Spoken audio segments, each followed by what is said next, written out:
तो hello students, welcome back to STBG academy. मैं आपका आचार्य मयंक वापस आ गया हूँ आपके लिए AMU कैप्सूल के PYQ सीरीज लेके। तो चलिए स्टार्ट करते हैं बिना समय गवाए। तो आप ये जानते ही हैं कि ये अपने संदीप सर हैं, इसके फैकल्टी हैं। मैं मयंक सर, आपका आचार्य मयंक, NIT जयपुर से ग्रेजुएट हूँ। एंड देन आबिद सर आपको मैथ्स पढ़ाएंगे और मैं आपको केमिस्ट्री पढ़ाने वाला हूँ। तो आप ये सब तो खैर जानते ही होंगे। आज अपन कौन सा टॉपिक लेने वाले हैं? तो आज अपन केमिकल बॉन्डिंग लेने वाले हैं, राइट। केमिकल बॉन्डिंग किसके लिए? AMU PYQ सीरीज के लिए, राइट। तो चलते हैं आगे बिना समय बर्बाद किए। तो देखिए, अपन को अगर थोड़े सा मैं बैच डिटेल्स आपको दूं तो अपने पास एक निर्माण बैच चल रहा है जो कैसा चल रहा है, ऑनलाइन मोड के अंदर चल रहा है। आप इसको ज्वाइन कर सकते हैं। एक अपने पास बुनियाद बैच चल रहा है जो कि ऑफलाइन मोड पर चल रहा है, इसको भी आप ज्वाइन कर सकते हैं। एक बार आप नहीं तो हमारे ऑफलाइन सेंटर पर भी जा सकते हैं। बेटा, अपन जो तैयारी करवा रहे हैं, जो PYQ सीरीज़ बनवा रहे हैं, वो किसके लिए बनवा रहे हैं? AMU कैप्सूल के लिए बनवा रहे हैं। जो हमने बुक पब्लिश की थी AMU कैप्सूल के लिए, आपको इसके अंदर 15 ईयर्स के चैप्टर वाइज सॉल्यूशंस मिलेंगे, सॉल्व क्वेश्चंस मिलेंगे। तो आप इसको अगर लगाते हैं तो आपकी कंफर्म है कि आपकी रैंक बूस्टअप होगी, आपको PYQ करने का मौका मिलेगा, आपके कॉन्सेप्ट भी क्लियर होंगे। तो चलिए, आप ये लगा सकते हैं। आप ये ऑनलाइन भी ऑर्डर कर सकते हैं, ऑनलाइन ऑर्डर कर सकते हैं, ऑफलाइन भी ले सकते हैं, मार्केट से ले सकते हैं, कैसे भी आपको अवेलेबल हो जाएगी। तो आप इसको लीजिए फटाफट। आपका एग्जाम भी आने वाला है मेरे ख्याल से, तो AMU के एग्जाम से पहले इसको लगाइए फटाफट। मैं आपके लिए केमिस्ट्री के PYQ की सीरीज AMU कैप्सूल के लिए बना ही रहा हूँ, उसको देखते रहिए और आगे बढ़ते रहिए, राइट। ये अपने शाइनिंग स्टार्स हैं बेटा। STBG ने कंसिस्टेंटली अच्छे रिजल्ट दिए हैं हर साल। आप इनको जाके चेक कर सकते हैं, बहुत ही जेन्युइन रिजल्ट हैं, बिल्कुल। आप इनको जाके देख सकते हैं। देखिए, देखते हैं कि केमिकल बॉन्डिंग में हर साल कितने क्वेश्चन आ रहे हैं, है ना। केमिकल बॉन्डिंग अगर देखा जाए तो बहुत ही इंपॉर्टेंट टॉपिक हो जाता है क्वेश्चन के अकॉर्डिंग, राइट। तो देखते हैं कितने क्वेश्चन आए। तो देखिए, मोटा मोटा देखेंगे, है ना। देखिए, 6 क्वेश्चन आ चुके हैं 2015 में। 6 क्वेश्चन आना बहुत बड़ी बात होती है यार। एक ही पेपर में 6 क्वेश्चन आ जाए एक ही चैप्टर से, बहुत बड़ी बात हो जाती है। फिर 2016 में भी 6 आ गए। उसके बाद देखिए, एक भी नहीं आया, फिर एक आया, फिर एक आया, फिर 3 आए, फिर 2 आए, फिर 4 आए, फिर 2 आए, फिर 2025 में कितना आया? 1 आया। इसका मतलब क्या मैं ऐसा बोल सकता हूँ कि इस पूरे टाइम पीरियड के अंदर अभी तक ज़्यादा क्वेश्चन नहीं आए जितने 6 आ चुके हैं, या 5 आ चुके हैं, या 4 ही आए हैं? तो मेरे ख्याल से ऐसा हो सकता है कि 2026 के अंदर जो अब पेपर होने वाला है 2026 के अंदर, कि इसमें 4 से 5 क्वेश्चन आ जाएँ। 3 से 4, 5 या फिर इतने तो क्वेश्चन आने बनते हैं मेरे ख्याल से, राइट। फिर भी देखा जाएगा कि 26 में कितने आएंगे, पर इस अकॉर्डिंग, इस पैटर्न के अकॉर्डिंग ये चैप्टर बहुत ही ज़्यादा इंपॉर्टेंट हो जाता है अपने लिए।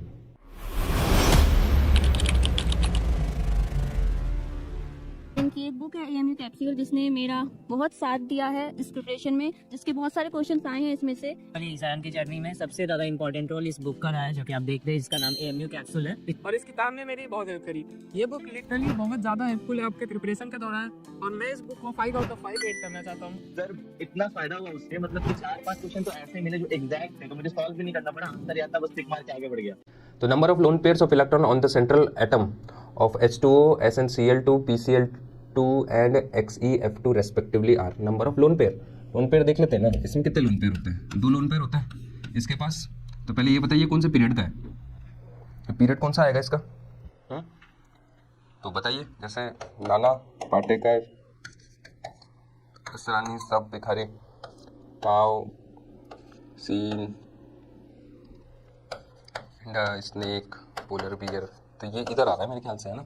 कौन से में आ रहा है? कार्बन वाले में आ रहा है। तो इसका मतलब इसके पास कितने इलेक्ट्रॉन रहे होंगे? 4 इलेक्ट्रॉन रहे होंगे। 4 इलेक्ट्रॉन रहे होंगे तो 2 किसको दे दिया होंगे इलेक्ट्रॉन? क्लोरीन को दे दिए होंगे। 2 क्लोरीन को। तो लोन पेयर कितना बचा होगा? 1 बचा होगा ना। 1 ही लोन पेयर बचा होगा, राइट। ये कितने लोन पेयर बचे होंगे? PCl2। तो फॉस्फोरस के पास कितने इलेक्ट्रॉन होते हैं वैलेंस शेल के अंदर? 5 में से 2 चले गए, क्योंकि क्लोरीन के पास तो कितने बचे इलेक्ट्रॉन? 3 इलेक्ट्रॉन बचे, है ना। तो लोन पेयर कितने हुए? 1 ही तो हुआ। XeF2, तो इसके पास कितने होते हैं? ये तो नोबल गैस है। नोबल गैस है तो इसके वैलेंस शेल में कितने होंगे? 8 होंगे। 8 में से फ्लोरीन को कितने गए? 2 फ्लोरीन है तो 2 इलेक्ट्रॉन चले गए। कितने इलेक्ट्रॉन बचे? 6 इलेक्ट्रॉन बचे। कितने लोन पेयर? 3 lone pair. तो बताइए क्या क्या बता सकता हूँ मैं? 2 1 1 3, राइट। ये वाला ऑप्शन हो जाएगा। चलते हैं आगे। The shape of ClF3 and ICl2 - R। तो ClF3, तो Cl के पास कितने इलेक्ट्रॉन्स होते हैं वैलेंस शेल में? 7 इलेक्ट्रॉन्स होते हैं। कितने होंगे? 7 इलेक्ट्रॉन्स होंगे। तो 7 इलेक्ट्रॉन्स होंगे तो लोन पेयर कितने होंगे? देखिए, 7 में से 3 चले गए फ्लोरीन के पास, तो कितने बचे? 4 बचे। 4 को अगर मैं लोन पेयर में डिवाइड करूंगा तो कितने होंगे? 2 लोन पेयर, है ना। 2 लोन पेयर होंगे। तो इसको मैं ऐसे जमा दूं, क्योंकि देखो क्या होता है बेटा कि लोन पेयर रिपल्शन करते हैं। लोन पेयर रिपल्शन करते हैं तो हमको इस अकॉर्डिंग इसको अरेंज करना रहता है कि इनका जो एंगल हो बीच में वो ज़्यादा से ज़्यादा हो। फॉर एग्जाम्पल कैसा हो? ज़्यादा से ज़्यादा होगा। अगर इन दोनों के बीच में एंगल ज़्यादा होगा तो रिपल्शन कम होगा, राइट। तो 2 लोन पेयर मैंने यहाँ लगा दिया और क्या था मेरे पास, फ्लोरीन, और एक फ्लोरीन इधर लगा दिया, एक फ्लोरीन इधर लगा दिया। मान लीजिए ये लोन पेयर मैं यहाँ लगा देता, इस जगह पे लगा देता, तो देखिए ना कितना एंगल बन रहा है फिर लोन पेयर और लोन पेयर के बीच में और बॉन्ड पेयर के बीच में 90 डिग्री का एंगल, तो रिपल्शन ज़्यादा होता। इस केस में क्या हो रहा है कि लोन पेयर के बीच में जो रिपल्शन है वो कम हो रहा है, क्योंकि एंगल कितना है 120। समझ में आया? तो ये हो गया, तो ये कैसा आ गया, टी शेप आ गया। और ICl2 माइनस मतलब आयोडीन के पास कितने इलेक्ट्रॉन, 7। एक क्लोरीन, 2 क्लोरीन है तो कितने हो गए 5, एक माइनस चार्ज है कितने हो गए 6, कितने लोन पेयर हुए 3, लोन पेयर कितने हो गए 3। तो देखिए 3 लोन पेयर हुए। अब तीनों लोन पेयर को मुझे ज़्यादा डिस्टेंस पे अरेंज करना है, तो मैं कैसे कर दूँ फिर, ऐसे कर दूँ सबको 120 पे कर दूँ, सबको 120 पे कर दूंगा तो रिपल्शन मिनिमम। क्लोरीन कितने हैं इसके साथ 2, कैसा आया स्ट्रक्चर, लीनियर। समझ में आया? चलिए, तो formal charge on the central oxygen of ozone molecule is, तो ओजोन का पहले स्ट्रक्चर बना लेते हैं, O3 होता है ना, तो ये देखिए इतना तो आ गया होगा। सबसे पहले तो आपको ये पता होना चाहिए कि 3 ऑक्सीजन है, तो एक ऑक्सीजन से एक ऑक्सीजन बॉन्डेड करेंगे, तो एक को तो सेटिस्फाई कर दीजिए आप, 2 बॉन्ड बना के मैंने इसको सेटिस्फाई कर दिया। अब कैसे बनाऊं, क्योंकि ऑक्सीजन जनरली कितना बॉन्ड बनाता है, 2 बॉन्ड बनाता है, और जब भी ऑक्सीजन या फिर कोई भी एटम हो जनरली मान लीजिए 2 बॉन्ड बना रहा है, अगर वो 2 बॉन्ड से ज़्यादा बॉन्ड बनाएगा तो उस पर प्लस चार्ज आएगा। क्या बोला मैंने कि जैसे ऑक्सीजन जनरली कितने बॉन्ड बनाता है 2, अगर वो 3 बॉन्ड बना रहा है तो फिर उस पर कैसा चार्ज आएगा, पॉजिटिव चार्ज आएगा, राइट। तो ये पॉजिटिव चार्ज, फिर यहाँ पर आएगा नेगेटिव चार्ज, तभी तो ये न्यूट्रल होगा ना, प्लस माइनस कैंसिल आउट होंगे, तभी तो O3 न्यूट्रल देगा मुझे। तो ये इसका स्ट्रक्चर हो गया, यहाँ तक समझ में आया? अच्छा, फॉर्मल चार्ज का फॉर्मूला, फॉर्मल चार्ज का अगर फॉर्मूला देखा जाए तो फॉर्मल चार्ज का फॉर्मूला होगा valence electrons minus number of bonding electrons या non bonding electrons minus half bonding electrons, यही होगा। अब देख लेते हैं इसके पास, देखिए ऑक्सीजन के पास वैलेंस इलेक्ट्रॉन्स कितने हैं 6, नॉन बॉन्डिंग इलेक्ट्रॉन्स कितने बचे इसके पास, 6 होने चाहिए थे, 1 प्लस चार्ज है मतलब 6 में से 1 चला गया, 5 बचे, 5 में से देखिए एक ये रहा 3 और 4 5, राइट। तो कितने हो गए, 2 हो गए ना non bonding electrons, right. Minus half bonding electrons कितने, देखिए 1 2 3 4 5 6, तो 6 बॉन्डिंग इलेक्ट्रॉन्स हो गए, ये 3, तो ये मेरे पास चार्ज आ गया फॉर्मल +1 सॉल्व करके। समझ में आया? बिल्कुल सिंपल है। Which pair of molecules will have dipole moment for both members? Dipole moment किस किस के लिए होगा, तो एक बार इस पहले का चेक करते हैं, पहले का चेक करेंगे स्ट्रक्चर बना के। तो NO2 अगर NO2 का स्ट्रक्चर बनाएंगे तो कैसा आएगा मेरे भाई, ऐसा कर दें, इसको ऐसा कर दें, तो ये प्लस चार्ज आएगा फिर इधर। NO2 का स्ट्रक्चर, रुकिए 2 मिनट।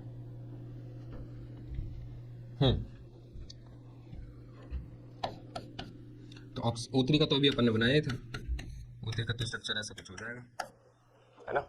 तो इसका तो डाइपोल मोमेंट इधर आएगा कुछ, और NO2 की बात की जाए तो ऐसा कुछ आएगा NO2 का, राइट। तो दोनों में से इलेक्ट्रोनेगेटिविटी किसकी ज़्यादा है, इसकी ज़्यादा, इसकी ज़्यादा, तो इन दोनों में डाइपोल मोमेंट आ रहा है यार, इसमें भी आ रहा है और इसमें भी आ रहा है फॉर बोथ मेंबर्स। तो फिर कौन सा आ गया, ये तो यही वाला आ गया, है ना। देखिए इसको चेक करें तो अगर CO2 का कितना कैसे स्ट्रक्चर आता है, ये आता है, CO2 का ये स्ट्रक्चर आता है, तो ये तो डाइपोल मोमेंट इसका कैंसिल आउट हो जाता है।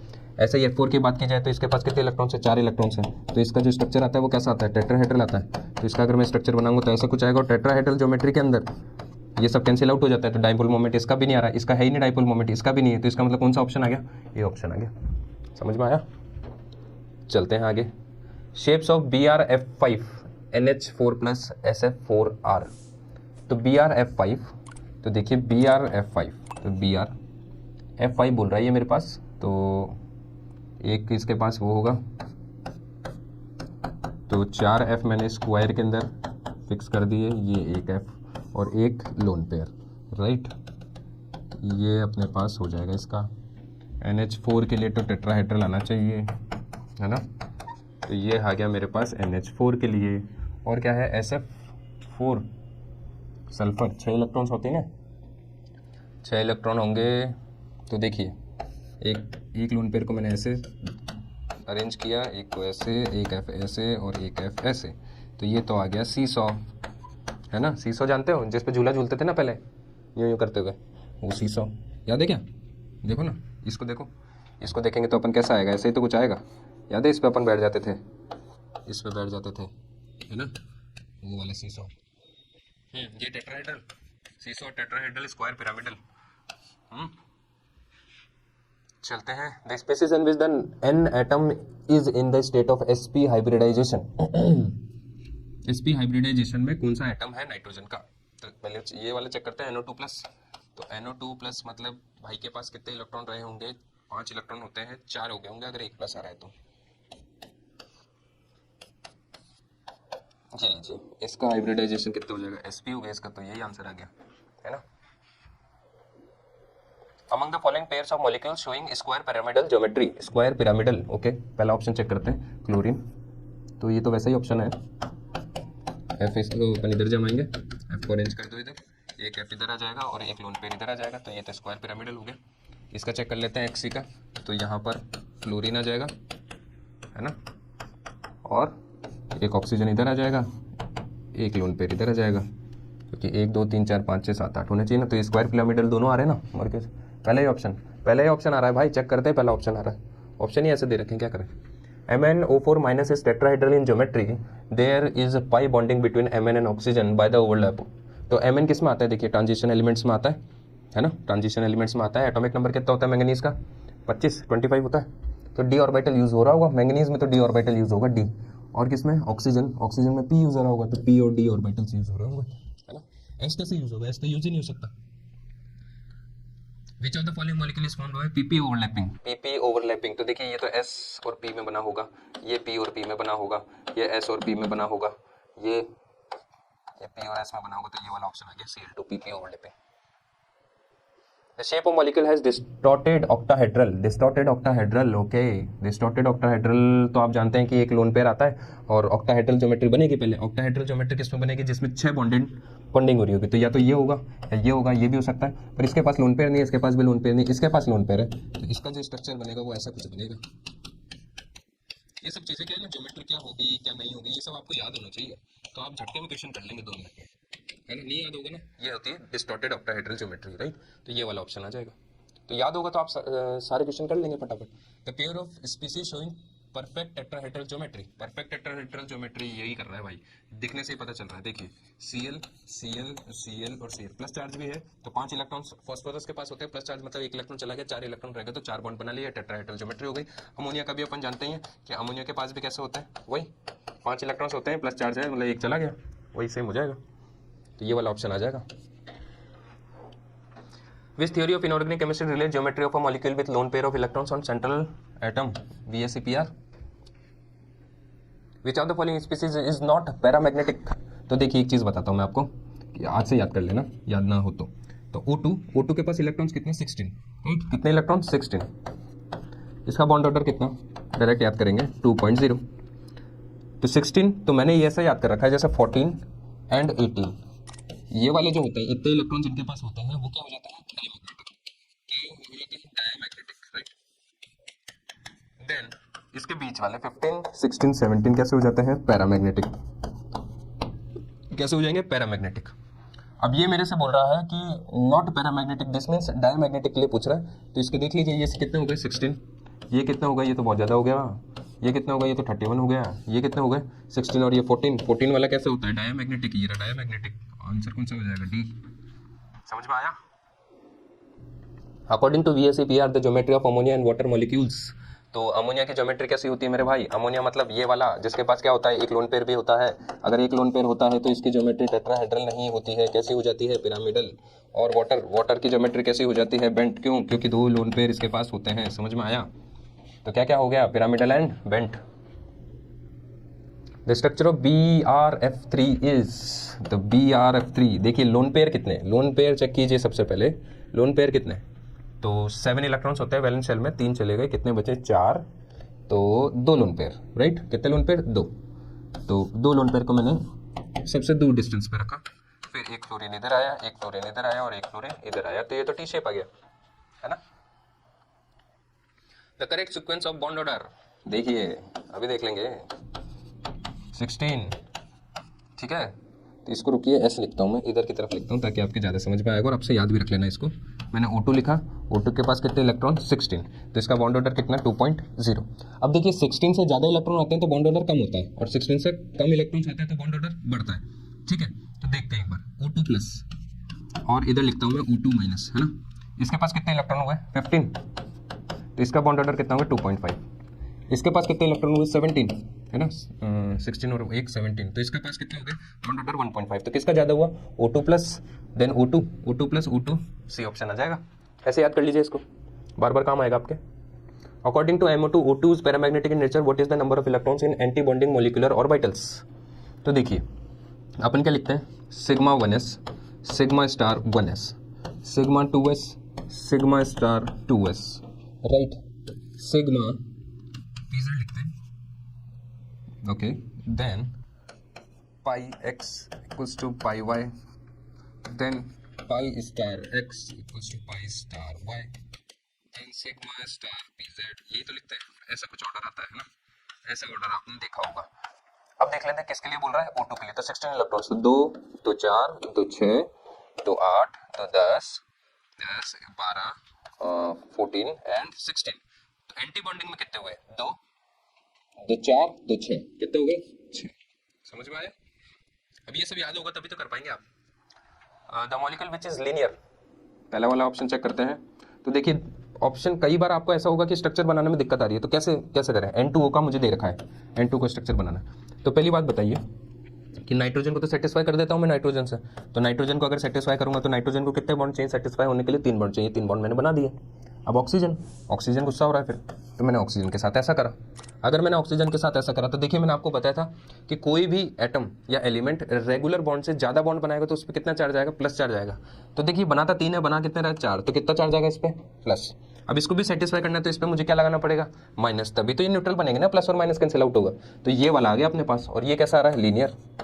लीनियर कोई बोले कि लीनियर क्यों आ रहा है सर, हाइब्रिडाइजेशन चेक कर लो इसका कितना आ रहा है, sp आ रहा है ना, तो लीनियर आएगा ना। LiCl RbCl BeCl2 MgCl2 the compound which greatest and least ionic character. तो देखिए आयोनिक कैरेक्टर और ये सब अपने आता है फजान रूल में। किसमें आता है, फजान रूल में, राइट। तो मैं थोड़ा सा आपको इसके बारे में 2 लाइन बता देता हूँ कि smaller positive ion greater the covalent character, right, greater the covalent character and greater positive ion greater, अगर पॉजिटिव आयन ग्रेटर होगा greater the ionic character, right. ये चीजें आपने पढ़ी होंगी कहाँ पर, फजान रूल में। नहीं पढ़ी तो मैंने आपको याद दिला दी। तो देखिए लिथियम, यहाँ पर लिखा मैंने, लिथियम की लाइन में कौन आएगा, रूबिडियम, है ना, याद है ली ना की रब से फरियाद, तो रब वाला कौन है लिथियम। बेरिलियम इसके साथ आएगा, मैग्नीशियम इसके नीचे आएगा। तो अब इनमें से सबसे छोटा साइज किसका, बेरिलियम का, बेरिलियम का सबसे छोटा साइज। तो कोवेलेंट नेचर सबसे ज्यादा किसका होगा, बेरिलियम वाले का होगा। तो लीस्ट आयनिक कैरेक्टर किसका होगा, ये वाला लीस्ट हो जाएगा, क्यों, क्योंकि इसका कोवेलेंट कैरेक्टर ज्यादा है ना। और रूबिडियम का साइज सबसे ज्यादा है, तो मैंने बोला greater positive ion greater the ionic character, तो इसका साइज ज्यादा है, तो ये कैसा हो जाएगा, मैक्सिमम हो जाएगा ना, लीस्ट एंड ग्रेटेस्ट पूछा ना, ये कैसा हो जाएगा, आयनिक कैरेक्टर ग्रेटेस्ट। तो rubidium is greatest and beryllium is minimum. समझ में आया। चलिए तो correct order of bond angles देखने हैं मेरे भाई। तो देखिए सल्फर हाइड्रोजन, ये तो इसका तो वैसे भी वाटर जैसे स्ट्रक्चर बनता है। अमोनिया का स्ट्रक्चर अगर अपन बनाएंगे तो ऐसा कुछ बनेगा, है ना। BF3 का बनाएंगे तो ट्रायगोनल प्लेनर बनेगा विदाउट लोन पेयर। SiH मतलब इसका टेट्राहेड्रल बनेगा, है ना। तो इसके पास एंगल कितना हो गया 109.5 डिग्री, इसके पास एंगल कितना हो गया 120 डिग्री, इसके पास एंगल कितना हुआ 109 से तो कम हुआ सर इसके पास, क्यों, क्योंकि इसके पास लोन पेयर आ रहा है और ये लोन पेयर क्या करेगा, इनको रिपल्शन करेगा। अब इसके पास कितना है 2 लोन पेयर है, तो 2 लोन पेयर ज़्यादा रिपल्शन करते हैं। और वैसे भी वाटर का कितना था 108 होता है, 108 डिग्री, है ना। तो देखिए सबसे ज़्यादा बॉन्ड एंगल किसका आएगा, BF3 का आएगा। उसके बाद किसका आएगा, SI का आएगा, तो BF3 आ जाएगा और SiH4 आ जाएगा। उसके बाद किसका आएगा, NH3 का आना चाहिए, NH3 का आना चाहिए। तो ये वाला ऑप्शन आना चाहिए मेरे ख्याल से। समझ में आया।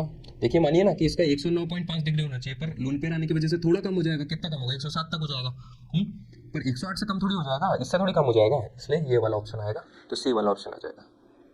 Among the following the pair in which 2 species are not isostructural, isostructural कौन सी स्पीसीज नहीं है, लेट्स सी। SiF4 सिलिकॉन, तो ये कौन सा वाला हो जाएगा टेट्राहेड्रल, और ये कैसा हो जाएगा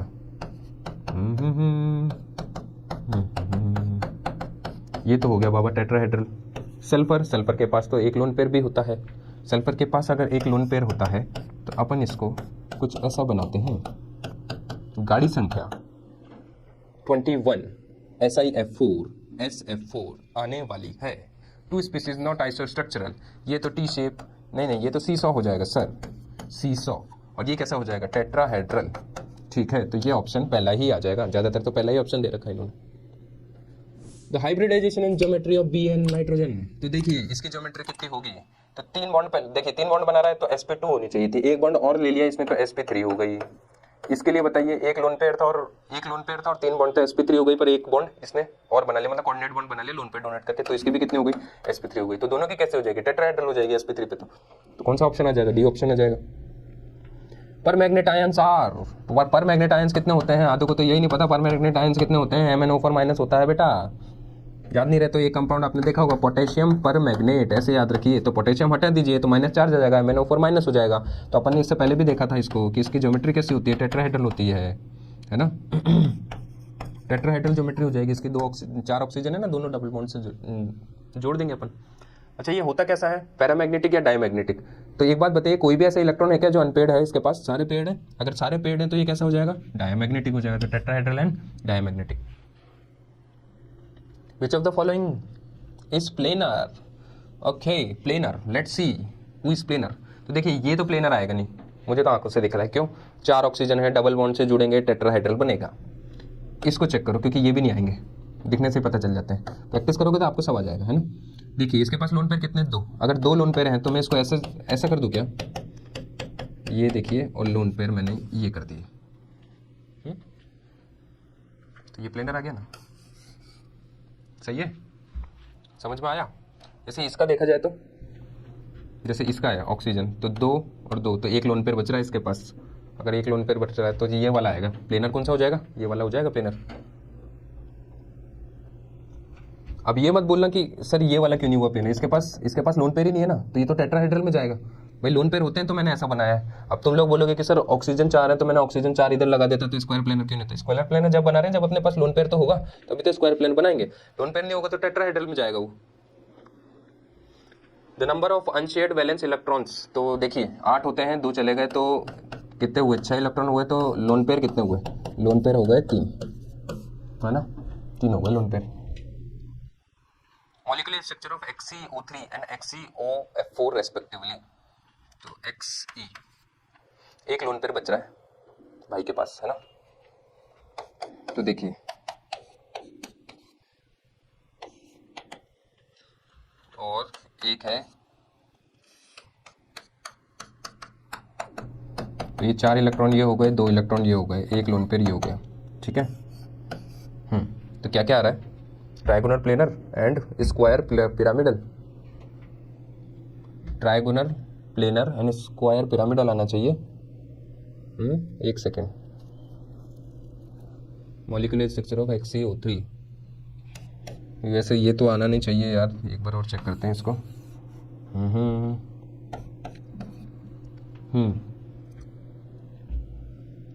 लोन पेयर को अपन किधर सेट किया जाए?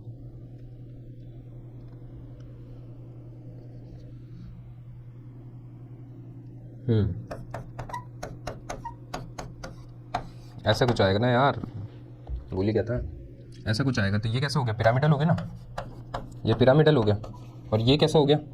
स्क्वायर पिरामिडल हो गया। ये स्क्वायर और देखिए ये पिरामिड बन रहा है ना, तो ये स्क्वायर पिरामिडल हो गया। और ये कैसा हो गया? पिरामिडल। तो ये वाला ऑप्शन आ जाएगा।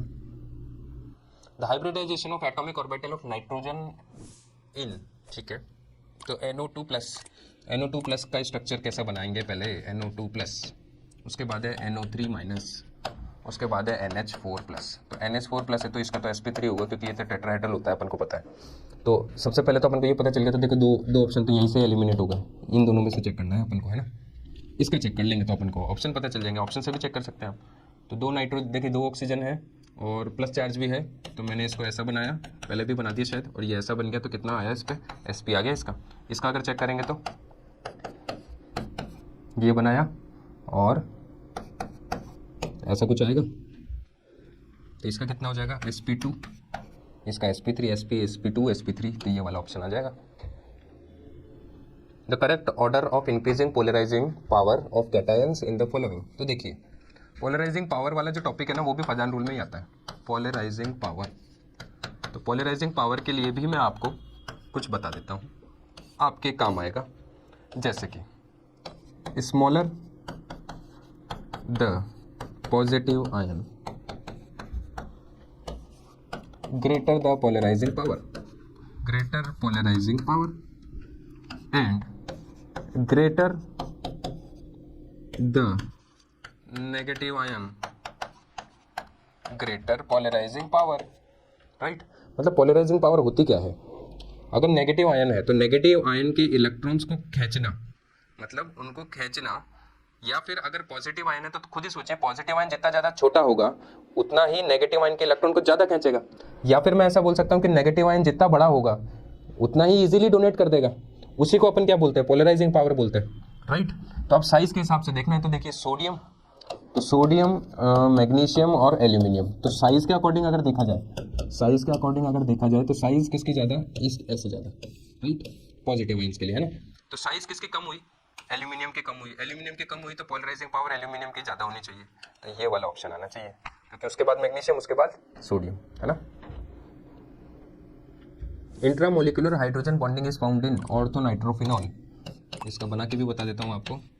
फिनॉल मतलब ये, नाइट्रो मतलब ये, इंट्रा मतलब क्या होता है, एक तो होता है इंटर मतलब एटम अलग अलग मॉलिक्यूल्स के अंदर, और इंट्रा मतलब खुद ही मॉलिक्यूल के अंदर, एक ही मॉलिक्यूल के अंदर। जैसे इंट्रा की बात की जाए ना तो इंट्रा मतलब घर ही घर में लड़े, नहीं, या फिर घर ही घर में, और इंटर मतलब अगल बगल वाले में, है ना, पड़ोसियों में, समझ में आ रहा है। तो ये वाला ऑप्शन हो जाएगा। विच of the following is least covalent, least covalent, तो पहले तो ये देखिए कौन सा पीरियड है, नाइट्रोजन, फॉस्फोरस, तो नाना, पाटेकर, असरानी, सब, भिखारी, ऐसे बोल दूं।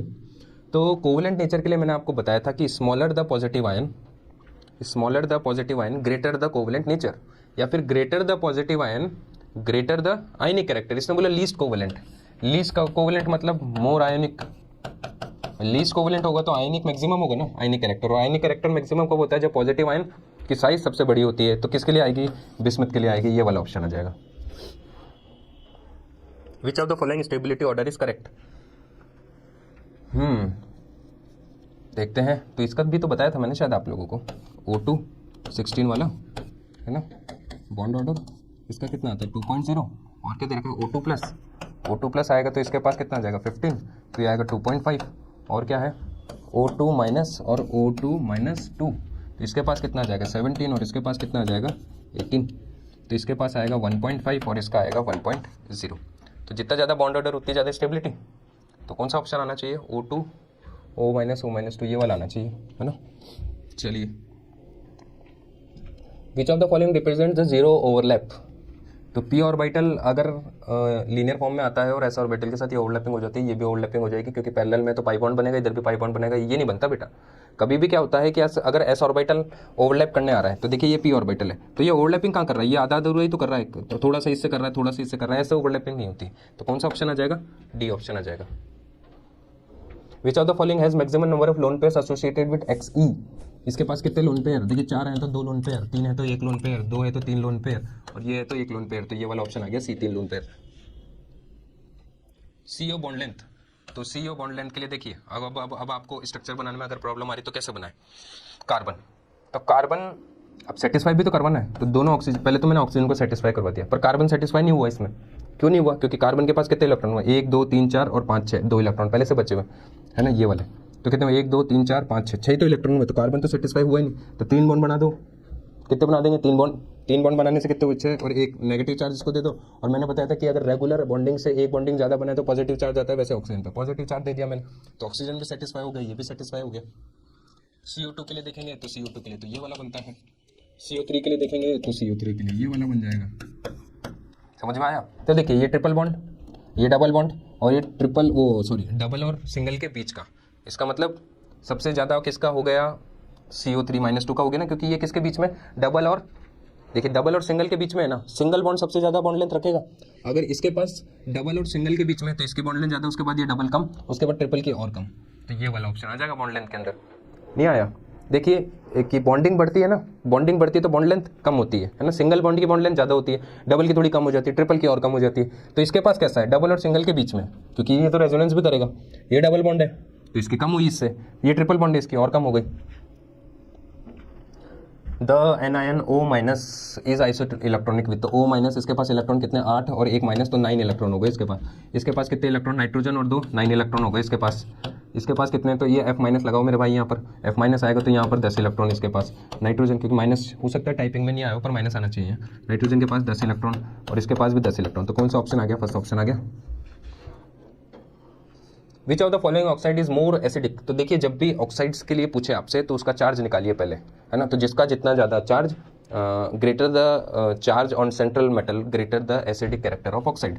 तो इसका कितना आ रहा है +2, इसका कितना आ रहा है, इसका भी +2, इसका कितना आ रहा है, इसका +3 और इसका कितना आ रहा है, इसका देख लीजिए 2x - 14 = 0, x = +7, तो इसका आ रहा है +7, तो इसका एसिडिक कैरेक्टर सबसे ज़्यादा हो जाएगा। पीरियोडिक टेबल में आता है वैसे ही क्वेश्चन। तो हाइड्रोजन बॉन्ड्स आर एनकाउंटर्ड इन, तो देखिए पहली बात तो कि हाइड्रोजन बॉन्डिंग के लिए क्या जरूरी है। हाइड्रोजन बॉन्डिंग के लिए अपन ने बोला था कि हाइड्रोजन से मोस्ट मतलब इलेक्ट्रोनेगेटिव एलिमेंट जुड़ा हुआ होना चाहिए। तो सबसे ज़्यादा इलेक्ट्रोनेगेटिविटी किसकी, फ्लोरीन की, फिर किसकी, ऑक्सीजन की, फिर किसकी, नाइट्रोजन की। तो फ्लोरीन जुड़ा होगा तो हाइड्रोजन बॉन्डिंग ज़्यादा बनाएगा, सिंपल। तो देखिए ऑप्शन में देखिए इसके पास कितने फ्लोरीन, 2 फ्लोरीन, तो ये सबसे ज़्यादा बनाएगा। फिर कौन बनाएगा, ये बनाएगा, तो HF2-, उसके बाद कौन बनाएगा, HF, उसके बाद कौन बनाना चाहिए, ऑक्सीजन वाला, तो कौन आया, वाटर, उसके बाद कौन आएगा, नाइट्रोजन वाला, तो NH3। ये ऑर्डर हो जाएगा, समझ में आया। 4 compounds toluene, o ortho dichlorobenzene, meta dichloro and para dichlorobenzene are arranged in increasing dipole moment. तो देखिए टोल्यूइन कैसा हो जाएगा, टोल्यूइन तो ये होता है, और देख लेते हैं। तो ये क्लोरीन, ऑर्थोक्लोरीन,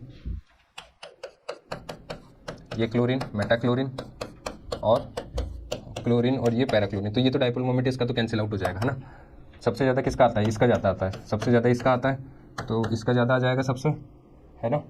तो ये नाम क्या है इसका, सेकंड है ना, सेकंड, इसका क्या है, फर्स्ट, इसका थर्ड, इसका फोर्थ।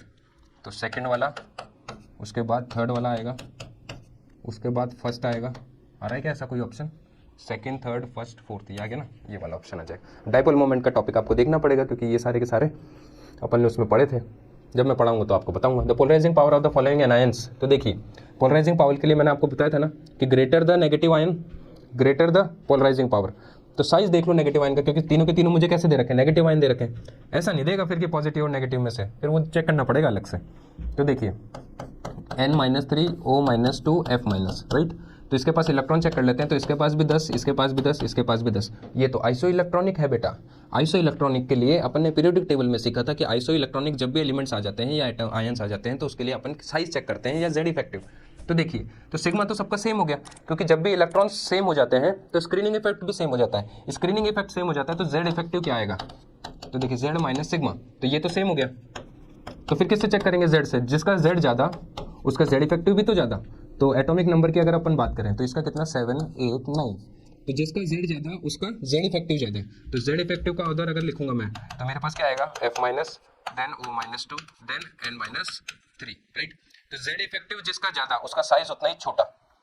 तो साइज के अकॉर्डिंग अगर देखा जाए तो साइज किसकी ज़्यादा हो जाएगी भाई, जेड इफेक्टिव मतलब नेट न्यूक्लियर चार्ज। तो जितना ज़्यादा जेड इफेक्टिव रहता है उतना ही वो वैलेंस इलेक्ट्रॉन्स को खींचता है, उतना ही साइज कम हो जाता है। तो ये मेरे पास आ जाएगा ये वाला साइज के अकॉर्डिंग। तो देखिए greater the size of anion greater the polarizing power, तो कौन सा आएगा, ये वाला ऑप्शन आ जाएगा। साइज निकाला इस क्वेश्चन में अपन ने, क्या किया, साइज निकाला। ये जेड इफेक्टिव के थ्रू साइज निकाला। क्यों, क्योंकि इस क्वेश्चन में आइसो इलेक्ट्रॉनिक स्पीसीज दे रखी है मुझे। लास्ट वन शायद और भी देखते हैं कितने हैं। Which of the following are isoelectronic molecules. Isoelectronic आप जानते हैं, आइसो इलेक्ट्रॉनिक मतलब सेम नंबर ऑफ इलेक्ट्रॉन्स। तो इसके पास देखिए 7 और 7 और 8 कितने होने चाहिए, और एक प्लस भी है तो 7 7 14 होने चाहिए इसके पास। इसके पास होने चाहिए 14। F2 के पास कितने होने चाहिए 18, 9 9 18।